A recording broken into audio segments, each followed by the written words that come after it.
Who is Trillanes? Trillanes is the person behind the Oakwood Mutiny and the Manila Peninsula Siege. Yes! Which was against who? It was against President Gloria Macapagal Arroyo. In April 2016, President Duterte was already the frontrunner of the presidential elections. Everyone forgot about Mar Rojas, the candidate of Trillanes. Everyone was focused on Rodrigo Duterte, including Trillanes. This was the first time you heard about EJK, DDS, bank accounts, billions in the bank accounts.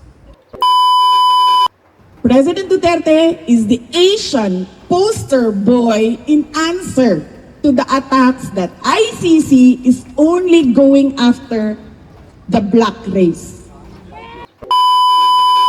How do we characterize Trillanes and Marcos in relation to ICC? Yes, they are traitors to a Filipino and to the country.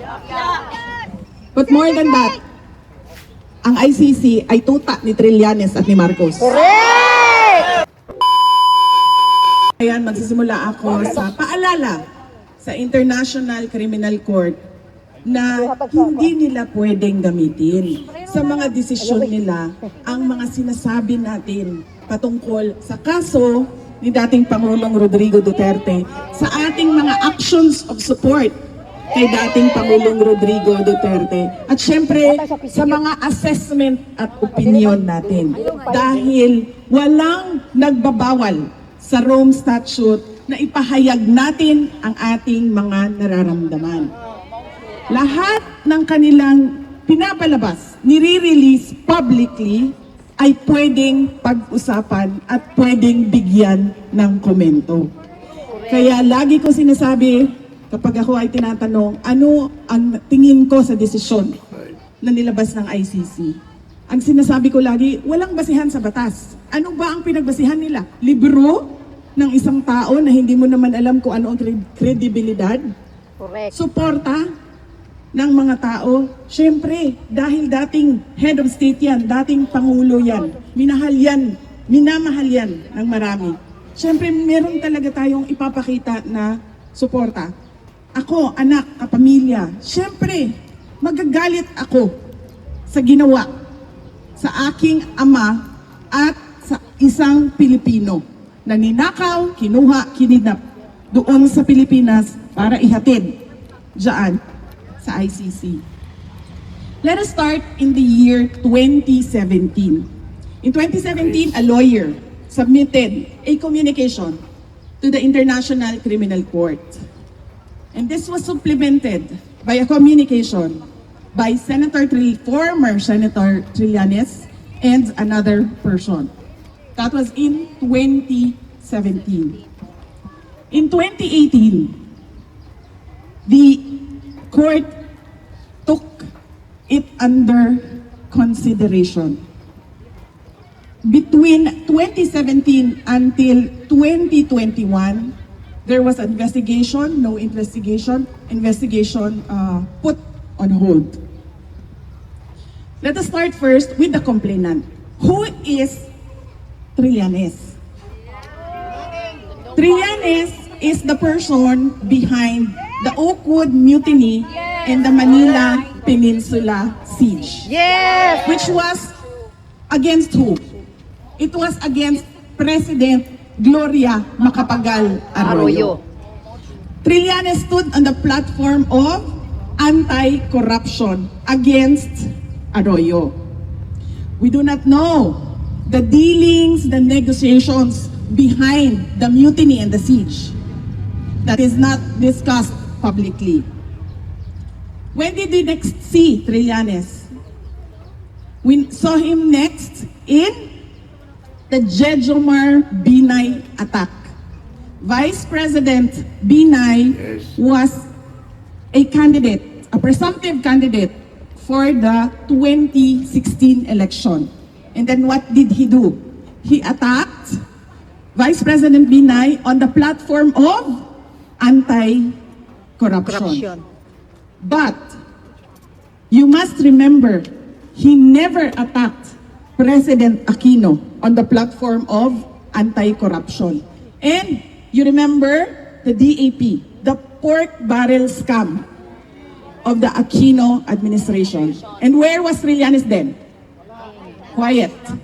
Because we do not know how much, where, how, when the negotiations happened. When did you see him again? Trillanes, hear about him again. You heard about him in 2016 because President Duterte was the front runner. In April 2016, President Duterte was already the front runner of the presidential elections. Everyone forgot about Mar Rojas, the candidate of Trillanes.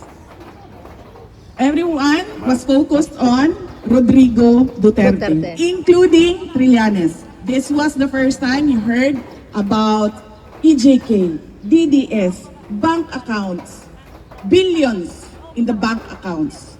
This was in 2016. In 2017, he filed the communication in ICC. And if you can remember, President Duterte never did anything against Trillanes, against the witnesses of Trillanes during the Senate hearing.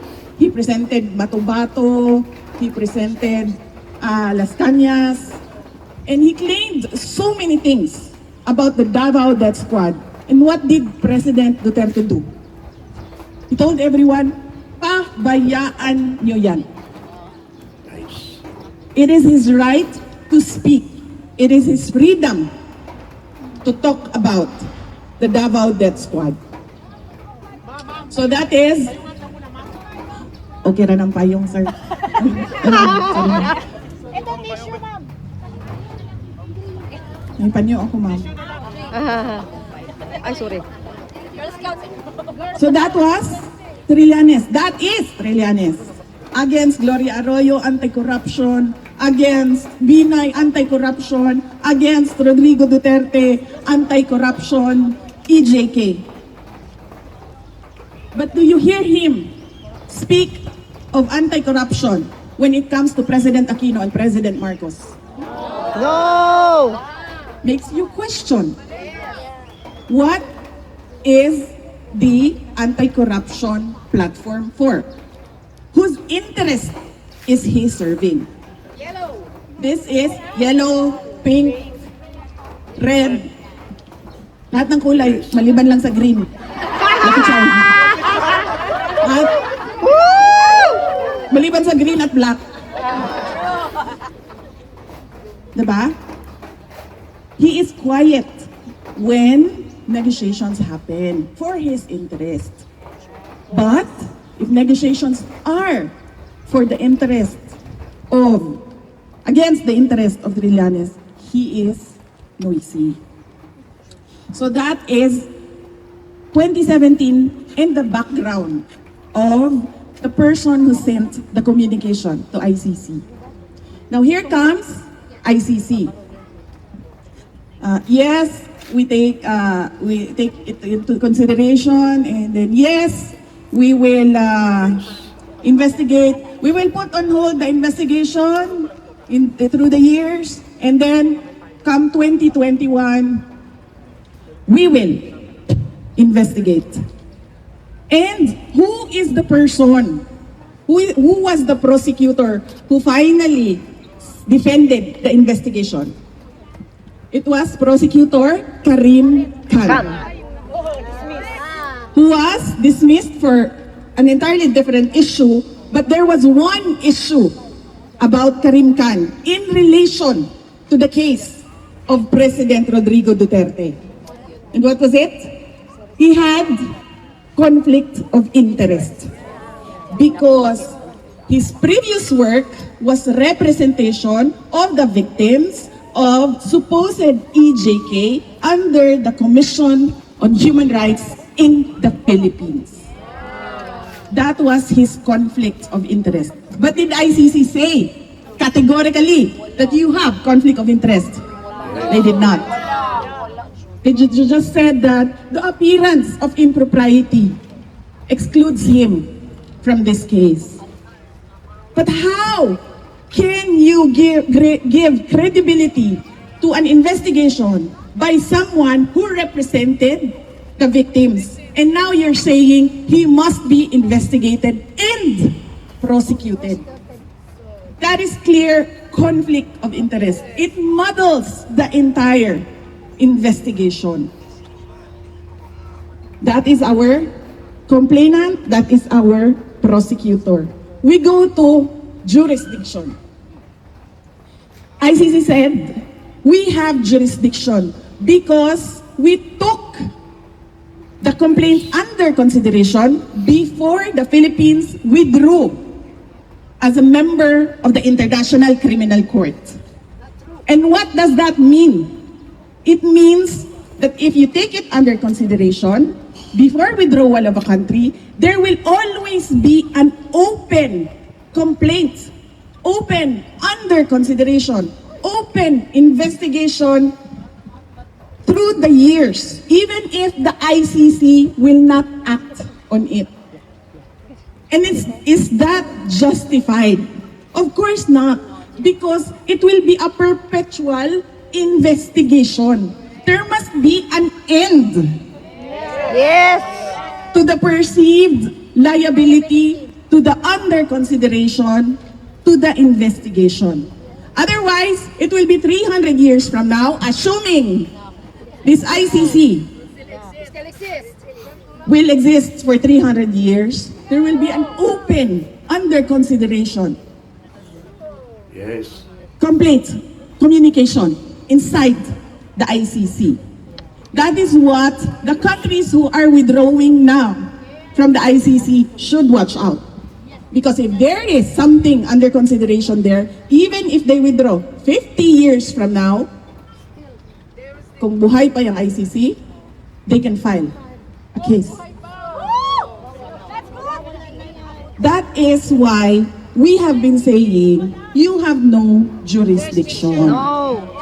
2 years has passed since the withdrawal of the Philippines from the ICC before any formal inquiry was done.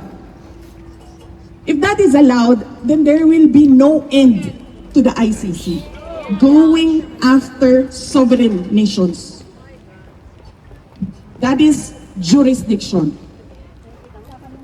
We go to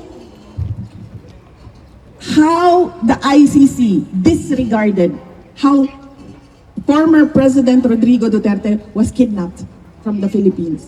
They say, it doesn't matter to us how he was taken, where he was taken, by what means he was taken.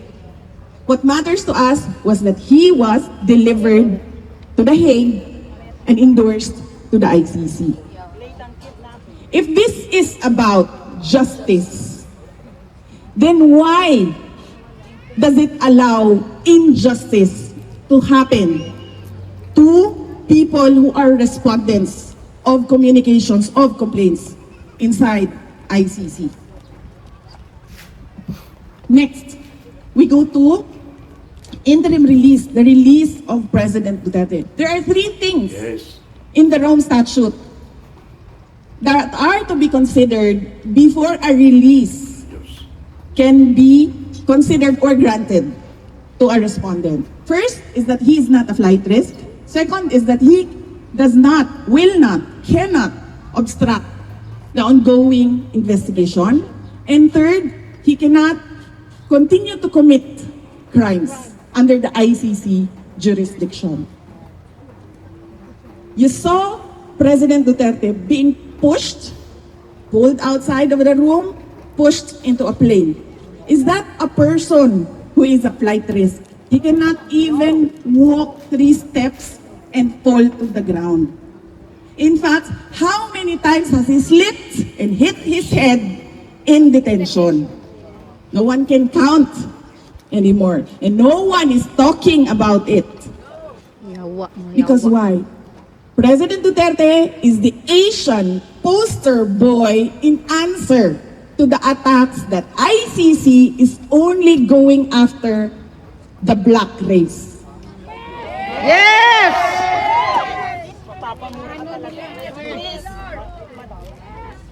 Mga animal. He is a flight risk because of the support of the Filipinos around the world. Is that an assessment, a correct measure of a flight risk? No. Second, he will cannot continue to interfere or obstruct any investigation. The investigation started when? When he was president. The eyewitnesses, Matubato, Las Cañas, when? When he was president. And what did he do? Yes. Nothing at all. He allowed the ICC to say whatever it wants, to do whatever it wants, even when he was president. When he was former president, I told him, the ICC is doing an investigation. The investigators are coming in and out of the country. We have proof of immigration records. And what did he say to me? Pasagdi na sila. Di na sila pwede manghilabot sa ato ang nasod. Pasagdi na sila magsulod gawas dinhi sa ato ang nasod. And I knew that something was happening because I hear it from the office of the former speaker, Romualdez. And so I put it on record. What did I do? I wrote the president. Why is the ICC continuing the investigation inside the Philippines? And then he said, what did he say? He said, we will not cooperate in any shape or form with the ICC because it is an infringement in our sovereignty. On that point, he was correct. Because our judicial courts are functioning. We can go to court, file a complaint, the judge can hear it, the judge can decide, the judge can put you to jail easily. There is no breakdown of the judicial system in the Philippines. And so, any interference Yes. of the ICC is an affront to our sovereignty. And that is the only correct thing that Marcos did, or Marcos said about ICC, that letter. But did he follow through on what he said? Hindi na pwede maglagpas. Kasi hindi na pwede maglagpas doon sa mga doon sa He presented a letter, he released an official letter, but his left hand was doing other negotiations. still na lang sa inyong place. He was doing exactly the opposite of his letter. He was allowing the investigation to happen, supported by the House of Representatives and Antonio Trillanes. Yes. And so we go to the corruption in the investigation. Former soldiers, former employees of Congressman Zaldico already executed affidavits saying that they were told to exchange pesos to dollars because this will be delivered to the ICC investigators through Trillanes. And this is not hearsay. No. Because the person who did the delivery, who received the instructions, who went to the money exchange and exchanged for dollars, who delivered the money was the same person who talked to Zaldico. Yes. And so, how do we characterize Trillanes and Marcos in relation to ICC? Yes, they are traitors to a Filipino and to the country. But more than that, ang ICC ay tuta ni Trillanes at ni Marcos. Correct! Yun yun.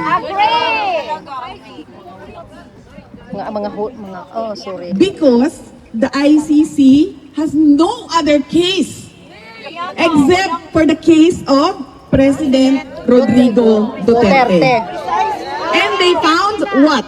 And they found Marcos, Trillanes, and money Yes. in the Philippine case. Maleta ang pinag-uusapan dito. So where is the justice in all this? There is no justice for the Philippines, there is no justice for the Filipinos, and there is no justice for former President Rodrigo Duterte.